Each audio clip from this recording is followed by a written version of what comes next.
Malo, who's healthy for the first time in a long time, and that's good news for the Pittsburgh Steelers. You saw Ike Taylor gave a shove to the receiver. The ball was not thrown by Grossman as he was turning around. Grossman still holding it as Taylor made that contact. Pressure on Grossman up top. Hankerson. Great grab.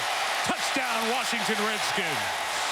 They have a lot of good receivers here. They're anonymous, unknown receivers that can do a lot of